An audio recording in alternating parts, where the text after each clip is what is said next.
ધોરણ 12 વિષય BA એમાં ચેપ્ટર ચોથો એ જોવાનું છે વ્યવસ્થા તંત્ર.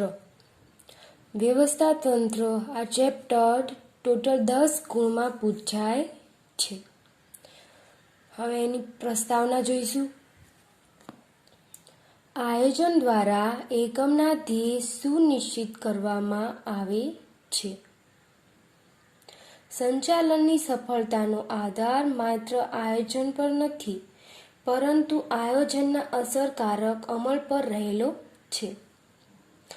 એટલે કે તમે જે આયોજન બનાવો છો એ આયોજન દ્વારા એકમના ધ્યેય સુનિશ્ચિત કરવામાં આવે છે. એટલે એકમનો જે ધ્યેય છે એને નક્કી કરવા માટે એકમ દ્વારા એકમના ધ્યેયને સુનિશ્ચિત કરવામાં આવે છે, એટલે કે નક્કી કરવામાં આવે છે. સંચાલનની સફળતાનો આધાર માત્ર આયોજન પર નથી, એટલે કે તમે આયોજન બનાવો અને તમારું જે ધ્યેય છે એ સિદ્ધ થઈ જાય એવું જરૂરી નથી, પરંતુ આયોજનના અસરકારક અમલ પર રહેલો છે.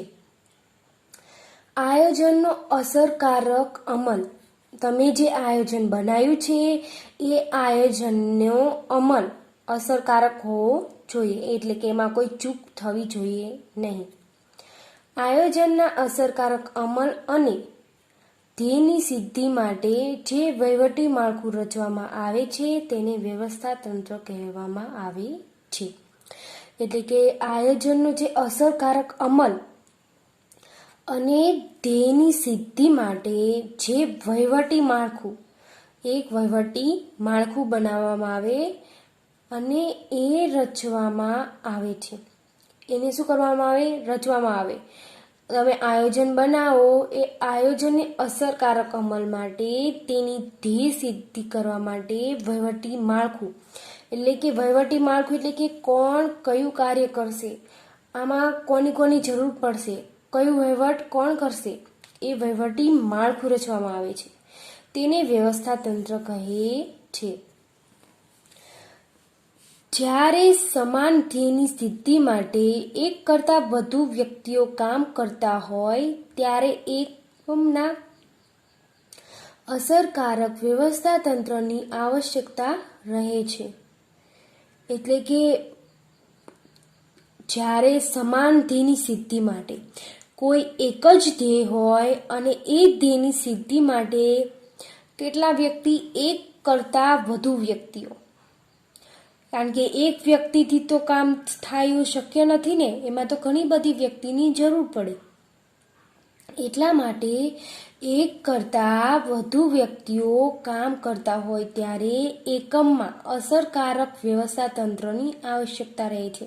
એટલે કે ઘણા બધા વ્યક્તિ તો છે તમારી પાસે, પણ કોને કયું કાર્ય સોંપવું અને કેટલા ટાઈમે પૂરું કરવું, એને કયો વહીવટ સંભાળવાનો આપવો, એ બધું શું ડિસાઈડ થાય? વ્યવસ્થા તંત્રથી ડિસાઈડ થાય, અને એ ખૂબ આવશ્યકતા છે જ.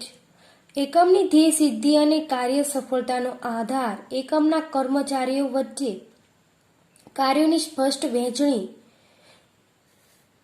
સત્તા અને જવાબદારીનું વિભાજન, સત્તાની સોંપણી જેવી બાબત પર રહેલો છે. એ કોના પર સફળતાનો આધાર રહેલો છે? કર્મચારીની વહેંચણી, સ્પષ્ટ વહેંચણી. એટલે કે અંદર પહેલેથી સ્પષ્ટ કરી જ દીધું હોય કે તમારે આ કાર્ય સંભાળવાનું, તમારે આ કાર્ય સંભાળવાનું. અગાઉથી અલગ અલગ જે વિભાગો છે, માનો કે ઉત્પાદન વિભાગ છે, પછી પેકિંગ વિભાગ, તો એ બધા વિભાગના અલગ અલગ જ સોંપણી કરી દેવામાં આવી હોય, જેથી એકનું એક કાર્ય ના બીજી વાર થાય અને ના તો એ કાર્ય અસફળ નીવડે, કારણ કે એની ઉપર પૂરી દેખરેખ રાખવામાં આવે, પૂરો વહીવટ કરવામાં આવે. સત્તા અને જવાબદારીનું વિભાજન, એની પાસે જે સત્તા છે, એક વ્યક્તિ પાસે જે સત્તા છે એનું શું કરશે? વિભાજન કરશે. જેટલા વિભાગો પાડવામાં આવશે એ પ્રમાણે એની સત્તાની વહેંચણી પણ કરવામાં આવશે. માનો કે ઉત્પાદનનો વિભાગ છે તો ઉત્પાદનની વિભાગની કોઈ જે જે વ્યક્તિને કાર્ય સોંપવું હોય તો એ વ્યક્તિને ઉત્પાદન સહિત એની સત્તા પણ આપવામાં આવે, જેથી એ વ્યક્તિ પૂરી રીતે કાર્ય કરી શકે. માનો કે કોઈક એની નીચેનો જે કર્મચારી છે એ યોગ્ય રીતે કામ નથી કરતો, તો એની જોડે સત્તા હોવી જોઈએ કે એને કોઈ પનિશમેન્ટ અથવા તો એને કોઈ કાઢી નાખે. તો એની પાસે સત્તા હશે તો જ એ કાર્ય સંપૂર્ણ રીતે કરી શકશે. એની પાસે જવાબદારી, જે વિભાગ હોય એ વિભાગનું એની પાસે જવાબદારી હોવી જોઈએ, જવાબદારીનું વિભાજન. એને કઈ જવાબદારી સોંપવામાં આવી છે એને અગાઉથી સ્પષ્ટથી જણાવવામાં આવવું જોઈએ. સત્તાની સોંપણી જેવી બાબત પર રહેલો છે. સંચાલનની પ્રક્રિયામાં જે હેતુઓ સુનિશ્ચિત થાય છે તેને વિધિસર રીતે અમલમાં મૂકવા માટે વ્યવસ્થા તંત્ર અનિવાર્ય છે. તેથી જ કહેવાય છે કે આયોજન એટલે ધંધાકીય સાહસનું મગજ છે, સંકલન અને પ્રાણ છે, અને વ્યવસ્થા તંત્ર એ તેનું શરીર છે. આમાં શું કહે છે કે આયોજન રહ્યું એ ધંધાકીય સાહસનું મગજ છે. એટલે કે અંદર વિચારવામાં આવે કે કયું કાર્ય કોણ કરશે, કઈ રીતે થશે, અને એ કાર્ય કઈ રીતે એનું પૂર્ણ કરી શકાશે. પરંતુ સંકલન એ પ્રાણ છે. જો સંકલન જ નહીં હોય તો તમારું કોઈ પણ ધ્યેય સિદ્ધ થઈ શકતો નથી. અને વ્યવસ્થા તંત્ર એ તેનું શરીર છે. જો શરીર ના હોય તો મનુષ્યનું જીવન અશક્ય. એ રીતે આ ધંધામાં વ્યવસ્થા તંત્ર ના હોય તો એનું જે ધ્યેય છે એ સિદ્ધ પૂર્ણ રીતે કરી શકાતો નથી. એટલા માટે વ્યવસ્થા તંત્ર એ શરીર છે. આવો 1 માર્ક્સમાં ક્વેશ્ચન પૂછાઈ શકે કે આયોજન એ ધંધાકીય સાહસનું શું છે? તો મગજ છે. સંકલન એ પ્રાણ છે અને વ્યવસ્થા તંત્ર એ તેનું શરીર છે. હવે જોઈશું તેનો અર્થ, મીનિંગ. સામાન્ય શબ્દમાં કહીએ તો સમાન ધ્યેય સિદ્ધ કરવા પ્રવૃત્ત થયેલી વ્યક્તિઓ વચ્ચે સત્તા અને જવાબદારીની વહેંચણી કરતું માળખું એટલે વ્યવસ્થા તંત્ર. તો કઈ રીતે? માનો કે વિભાગમાં એને કેટલા 4 વિભાગ પાડવામાં આવ્યા, બરોબર. હવે આપણી પાસે વ્યક્તિ કેટલી મેઇન 4 છે. તો એ ચારેય વ્યક્તિને ચારેય પેલા અલગ અલગ કાર્ય સોંપી દેવાનું. માનો કે આને ઉત્પાદનનું કાર્ય સોંપ્યું, આને નાણાકીય, આને માર્કેટિંગ,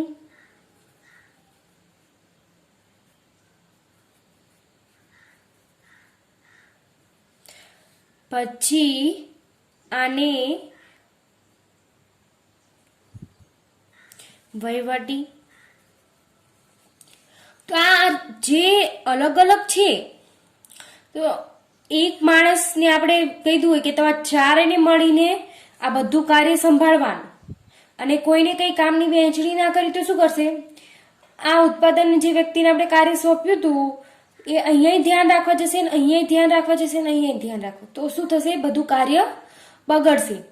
પરંતુ એને પહેલેથી જ સોંપી દીધું હોય કે એને ઉત્પાદનનું જ કાર્ય સંભાળવાનું, એને કેટલું ઉત્પાદન કરવું, માલનું કાચો માલ ક્યાંથી લાવવો, એ બધું કોને સંભાળવાનું? ઉત્પાદન કરતા હોય તેને. હવે એને એની સત્તા પણ આપવામાં આવે.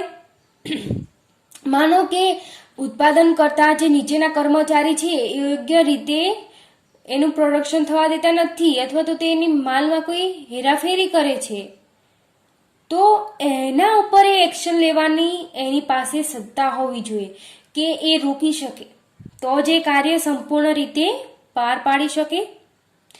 એ રીતે જો કાર્યની સોંપણી થાય તો કાર્ય વ્યવસ્થિત અને એનો ધ્યેય સંપૂર્ણ રીતે સિદ્ધ થઈ શકે છે.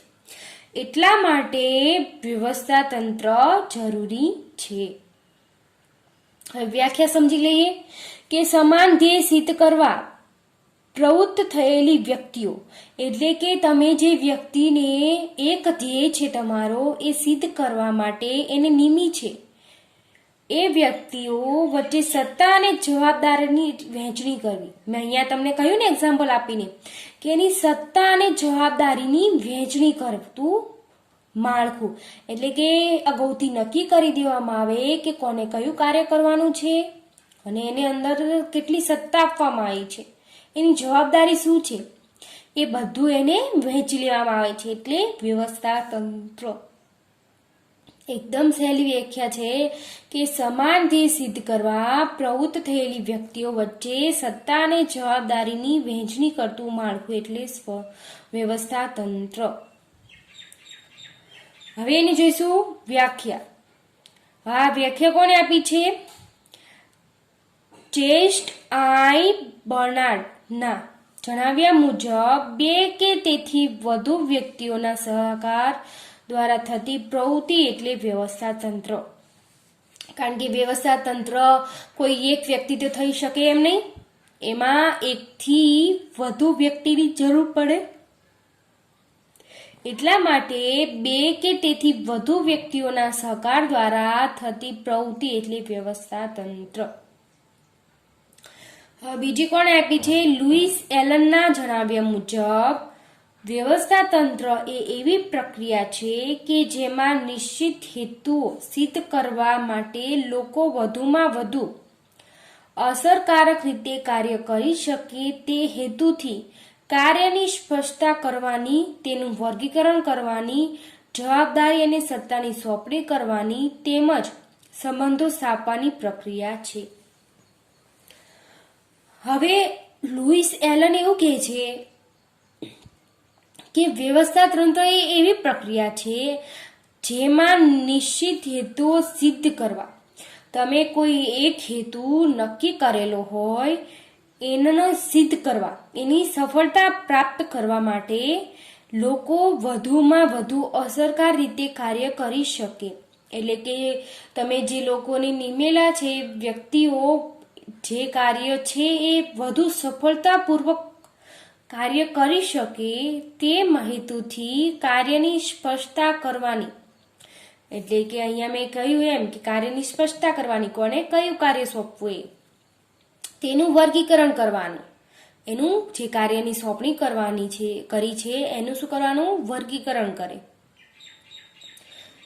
જવાબદારી અને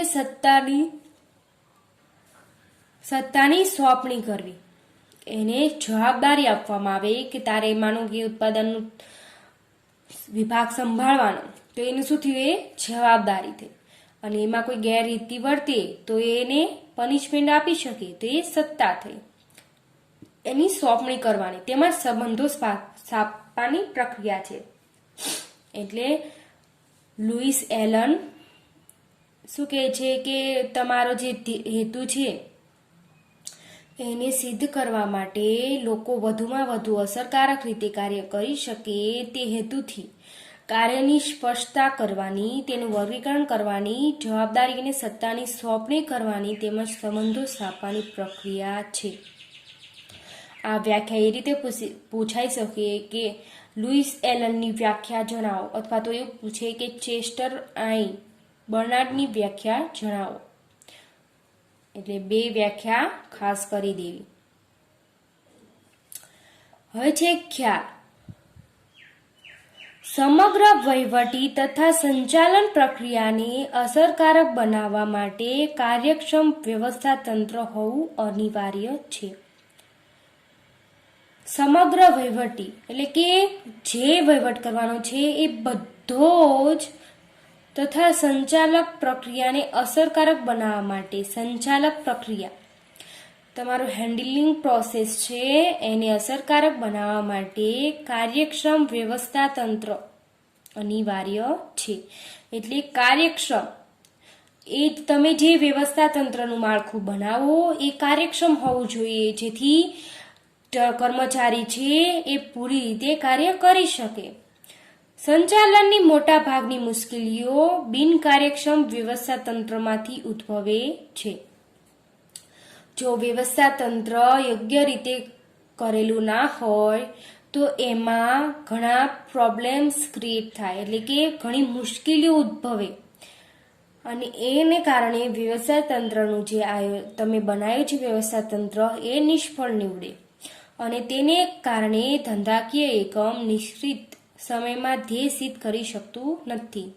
નિશ્ચિત એટલે કે તમે નક્કી કરેલું જે સમય મર્યાદામાં એ ધ્યેય સિદ્ધ થઈ શકતું નથી. તેથી જ જો ધંધાકીય એકમ પાસે યોગ્ય અને અસરકારક વ્યવસ્થા તંત્ર હોય તો સાધનોનો ઇષ્ટતમ ઉપયોગ દ્વારા સમય, શક્તિ અને નાણાંની બચત કરી શકાય છે અને એકમની પ્રવૃત્તિઓની વચ્ચે વિસંગતતાનો નિવારણ શકાય છે. એટલે કે તમારી પાસે અસરકારક રીતે ધ્યેય સિદ્ધિ કરવા માટે જો સાધનોનો ઇષ્ટતમ ઉપયોગ દ્વારા સમય, શક્તિ અને નાણાંની બચત કરી શકાય છે અને એકમની પ્રવૃત્તિઓ વચ્ચે વિસંગતતા નિવારી શકાય છે. એકમની પ્રવૃત્તિઓ વચ્ચે વિસંગતતા એટલે કે એમાં કોઈ પ્રોબ્લેમ્સ હોય, એમાં કોઈ ડિફિકલ્ટી હોય તો એનું નિવારણ લાવી શકાય છે. વ્યવસ્થા તંત્રનો ખ્યાલ મૂળભૂત રીતે સમૂહ સાથે સંકળાયેલો છે, કારણ કે વ્યવસ્થા તંત્ર કોઈ એક વ્યક્તિથી તો શક્ય બને નહીં, સફળ બને નહીં, એમાં તો ઘણા બધા વ્યક્તિઓની જરૂર પડે, એટલે એનો સમૂહ, વ્યક્તિઓનો સમૂહ સાથે સંકળાયેલ છે. હવે સમૂહ કોને કહેવાય કે બે કે તેથી વધુ વ્યક્તિ હોય એને સમૂહ કહેવાય. જ્યાં એક કરતાં વધુ વ્યક્તિઓ સામૂહિક રીતે કાર્ય કરે ત્યારે તેને કાર્યને અસરકારક રીતે પાર પાડવા માટેનું માળખું એ વ્યવસ્થા તંત્ર છે. તેથી તેને પ્રબંધ પણ કહેવામાં આવે છે. આ પ્રબંધને એ પહેલાના સમયમાં બહુ જ શબ્દ વપરાતો હતો, આનો પ્રબંધ કરવાનો છે, આનું આ કરવાનું છે. હવે લેટેસ્ટ ભાષામાં વ્યવસ્થા તંત્ર વપરાય છે. પહેલામાં શું વપરાતો હતો? પ્રબંધ. આ કાર્યનો પ્રબંધ કરો. હવે આમાં એવું કહે છે કે જ્યાં એક કરતાં વધુ વ્યક્તિઓ સામૂહિક રીતે કાર્ય કરે ત્યારે તેને કાર્યને અસરકારક રીતે પાર પાડવા માટે માળખું એ વ્યવસ્થા તંત્ર છે. એટલે કે વ્યવસ્થા તંત્રમાં એકથી વધુ વ્યક્તિઓ એટલે કે બે કરતાં વધુ વ્યક્તિઓ કામ કરતી હોય, સમૂહમાં હોય. હવે સમૂહમાં જે કાર્ય થતું હોય એ કાર્યને વ્યવસ્થિત રીતે પાર પાડવા માટે, કારણ કે સમૂહમાં અલગ અલગ વ્યક્તિઓના અલગ અલગ વિચારો હોય, અલગ અલગ એમની કાર્ય ક્ષમતા હોય, તો એ બધા વ્યક્તિઓને ભેગા મળીને કામ કરાવવું એ ખૂબ ડિફિકલ્ટ થઈ જાય. એટલા માટે વ્યવસ્થા તંત્રનું માળખું એ અસરકારક નિવાડી શકાય છે. તેથી તેને પ્રબંધ પણ કહે છે. વ્યવસ્થા તંત્રમાં કોઈ સમાન ધ્યેયની પ્રાપ્તિ માટે એકત્રિત થયેલા લોકોને સત્તા અને જવાબદારીની વહેંચણી કરી તે વ્યક્તિઓ વચ્ચેના સંબંધ સ્થાપિત કરવાનું કાર્ય કરવામાં આવે છે. શું કરવાનું? કે વ્યવસ્થા તંત્રમાં કોઈ સમાન ધ્યેયની પ્રાપ્તિ માટે, એક જ ધ્યેયની પ્રાપ્તિ માટે એકત્રિત થયેલા લોકોને, જે લોકો કંપનીમાં કામ કરતા હોય એ લોકોને સત્તા અને જવાબદારીની વહેંચણી કરવી.